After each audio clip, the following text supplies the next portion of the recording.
You open your mouth, and a specific shape of air comes out, a squeeze of your lungs shaped by your tongue and lips and throat into a pattern of sound. And somehow, across a room full of strangers, an idea that existed only inside your skull a second ago now exists inside theirs too. You do this hundreds of times a day without ever once wondering how it is possible. It should not be possible. And yet, here you are, doing it right now, just by reading these words in your own head. For a long time, the assumption was simple. Language was a single invention, a lightning strike moment when some ancestor of yours suddenly started talking. And every human since has simply inherited the finished product. But that story does not survive contact with the evidence. Language was not invented once. It was assembled piece by piece, gene by gene, bone by bone, over millions of years, by creatures who never once thought of themselves as building anything at all. Start with the animals, because the pieces show up earlier than you would expect. In the 1980s, a researcher named Robert Seitharth, working with Dorothy Cheney and Peter Marler, recorded Vervet monkeys in Kenya, making distinct alarm calls, one specific sound for a leopard, a different specific sound for an eagle, a third for a snake. Each call sent the troop into a different appropriate escape behavior. Up a tree for the leopard call, scanning the sky and open ground for the eagle call, into the undergrowth for the snake call, and playback experiments confirmed the monkeys were reacting to the meaning of the call itself, not just the sound of alarm. That is real referential communication, a sound standing in for a specific meaning in the world. It is not grammar, but it is a piece. A further piece came from Campbell's monkeys in the Ivory Coast, studied by a researcher named Klaus Zuberbuehler. He found that these monkeys did not just have separate calls. They combined them, adding a specific suffix sound onto an alarm call to soften or broaden its meaning, essentially building a small compositional system where combining two known parts created a new, predictable, meaning neither part had alone, a leopard call plus that suffix warning of danger in general, rather than one specific predator. That is a sliver of grammar, sitting inside a monkey's throat long before anything resembling a human existed. Then, researchers tried pushing apes further than the wild ever would. In the 1960s, Alan and Beatrix Gardner raised a chimpanzee named Washoe and taught her American Sign Language, and she learned over 100 signs, combining some of them in novel ways no one had shown her. Once signing waterbird at the sight of a swan, a combination she appeared to invent on the spot. Decades later, Sue Savage Rumbaugh worked with a bonobo named Kanzi, who ended up understanding spoken English sentences well enough to follow genuinely new instructions he had never heard paired together before, and who used a keyboard of symbols to request things on his own initiative rather than only on command. Real communication. Real flexibility. But even Kanzi, the most linguistically capable ape ever studied, never spontaneously built the kind of open-ended, deeply nested grammar a 4-year-old human uses without effort. Something else was still missing. So look inside the genes themselves. In the 1990s, researchers studying a British family known in the literature as the KE family found that roughly half its members across 3 generations shared a severe, specific speech and language disorder, trouble with the fine muscle control of speech, and with grammar itself, struggling to produce clear words and to correctly order simple sentences, even though their general intelligence tested within a normal range. A researcher named Cecilia Lai traced the cause to a single mutated gene, now known as FOXP2. It was, for a moment, breathlessly called the language gene, the single switch that supposedly made human speech possible, all on its own. It is not that simple, and a researcher named Constance Scharf showed why. She studied FOXP2 in songbirds and mice and found the gene is ancient, shared across nearly all vertebrates, and shapes vocal learning circuitry broadly rather than switching language on by itself. In songbirds, disrupting it disrupts how young birds learn to copy their tutor's song. In mice, it shapes how pups vocalize to their mothers and how certain brain circuits wire themselves during development. FOXP2 is not a language button. It is a very old dial that, in your lineage, got turned toward fine vocal control in an unusually useful direction. Here's where the story gets stranger. In 2007, geneticists Johannes Krauss and Svante Pabo extracted DNA from Neanderthal remains and sequenced the FOXP2 gene directly from ancient bone. Neanderthals carried the same modern-type variant you carry, not some older, cruder version. Whatever fine vocal control that gene helps enable, it was already sitting in a common ancestor of both lineages, hundreds of thousands of years before a single anatomically modern human had been born. Genes are not the whole story either. because you also need the physical hardware to turn air into precise sound. In 1983, an anthropologist named Baruch Ahrensberg examined a 60,000-year-old Neanderthal skeleton from Kebara cave in Israel and found something no one expected to survive that long: an intact hyoid bone. The small, delicate, U-shaped bone that anchors your tongue and voice box and makes fine-tuned speech possible. It was essentially the same shape and size as yours, a bone so fragile it rarely fossilizes at all. For decades, though, one influential argument said the hyoid did not matter because the rest of the vocal tract simply would not cooperate. Researchers Philip Lieberman and Edmund Krellin built a physical reconstruction of a Neanderthal vocal tract in the 1970s and argued its shape physically could not produce certain vowel sounds central to human speech, the tightly controlled quantal vowels your language depends on to keep words distinguishable. For a generation, this became the standard textbook reason Neanderthals could not have spoken like you, repeated in documentaries and classrooms alike. Then, a researcher named Jean-Louis Beau and his colleagues went back and tested the assumptions baked into that original reconstruction, and found it had badly mismeasured how a Neanderthal's vocal tract would actually behave, relying on a modern infant comparison that did not hold up under scrutiny. When the geometry was corrected, using better anatomical data, the supposed vowel barrier disappeared entirely. The anatomical case against Neanderthal speech, cited for over 30 years as settled fact, was built on a flawed model of a throat that never actually breathed. But some researchers argue you are starting in the wrong place entirely if you start with speech at all. A cognitive scientist named Michael Corballis has argued language may have begun as gesture, not sound, a visual system of meaningful movement that only later shifted toward the voice, as hands became busy with tools, carrying, and fire. That idea gets a strange kind of support from a monkey's brain. In the 1990s, a neuroscientist named Giacomo Rizzolatti and his team discovered mirror neurons in the premotor cortex of macaques, individual brain cells that fire both when the monkey performs an action, like reaching for food, and when it merely watches another individual perform that same action. A built-in bridge between doing and understanding, sitting in a brain, long before anyone was using it to understand a word. Human brains carry their own, much older map of language, found not through genetics, but through injury. In 1861, a physician named Paul Broca examined a patient known as Tan, who could understand speech perfectly well, but could only produce a single repeated syllable himself, and traced the damage after death to a specific patch of the frontal lobe now called Broca's area. A few years later, a physician named Carl Wernicke described patients with damage to a different region toward the back of the brain, who could speak fluently but produced meaningless strings of words and could not understand what was said to them. Two separate injuries.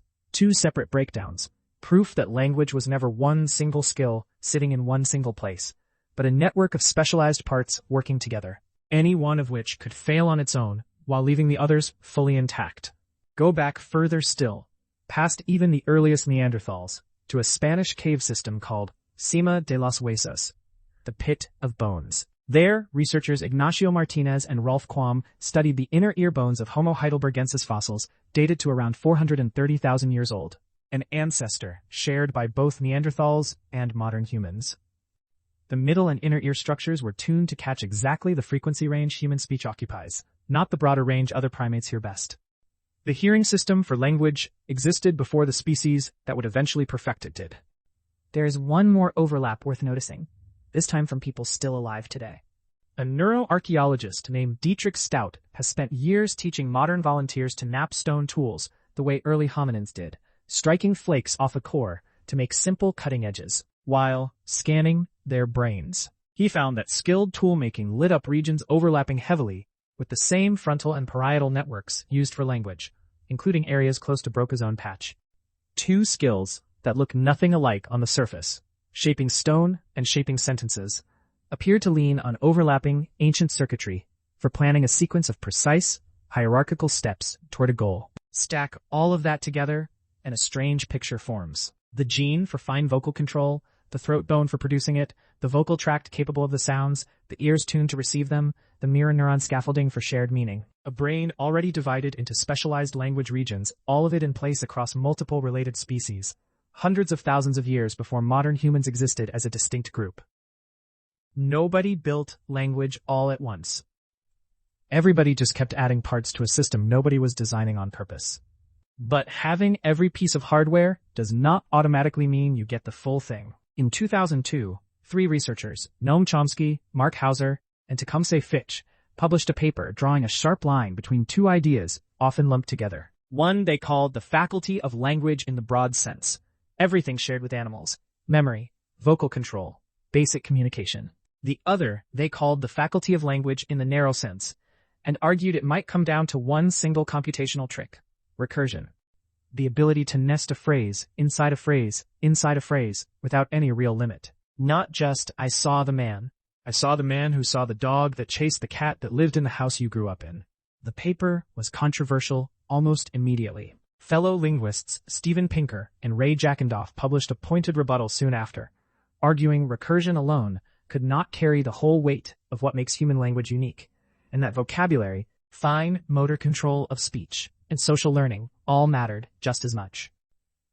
Even now, researchers studying this question do not fully agree on where the true dividing line sits, or whether there is only one. Whether recursion is truly unique to humans is still argued over. But you can test something related directly, without any ancient bones at all, by watching what happens when a child is given no language to copy. A researcher named Susan Golden Meadow studied deaf children born to hearing parents who had not been taught any formal sign language. Left without an existing language to absorb, these children spontaneously invented their own gesture systems, called home sign, and those systems were not random. They showed real structure, consistent word order, ways of marking who did what to whom, patterns no one at home had ever modeled for them. Grammar did not have to be taught into these children. Something in them built it anyway. The clearest version of that experiment happened by accident, not in a lab, but in a country. Before the 1980s, Nicaragua had no organized deaf community and no shared sign language, and deaf children largely grew up isolated within hearing families. When new special education schools brought deaf children together for the first time in the late 1970s and early 1980s, the older children first cobbled together simple gestures, a rough pidgin with limited, inconsistent structure. But the younger children who arrived afterward, exposed to that same rough system during the exact window when children absorb language most easily, did something remarkable. Researchers Judy Kegel and Anne Sengas documented that these younger children spontaneously added real grammar the older generation had never used, consistent rules, recursive structure, verb agreement patterns, turning a crude pidgin into a full complex language within a single generation, with no teacher, no textbook, and no adult designing any of it on purpose. So, if the hardware was ready long before modern humans, and children build grammar on their own the moment they are given any channel and any community at all, what was actually the missing ingredient? A researcher named Robin Dunbar has argued it may have been social pressure, not biology.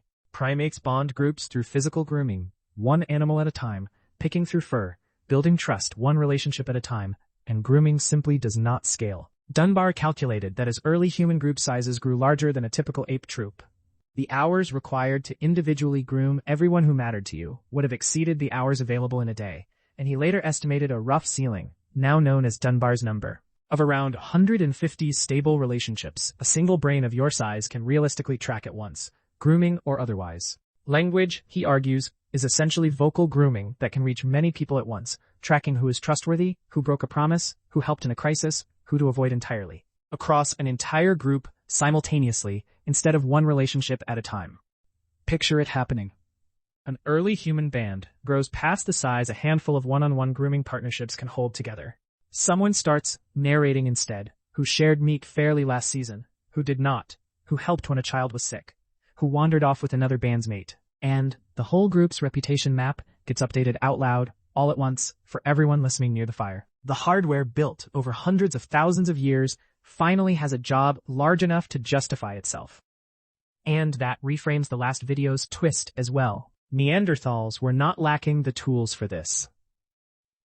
They carried the same vocal control gene, the same hyoid bone, very likely the same vowel-capable throat, and quite possibly a similar hunger to track who among their small band could be trusted. If Dunbar's social pressure ever built inside their smaller, more isolated bands the way it built inside yours, there is no anatomical reason to assume they could not have been telling each other who to trust, too.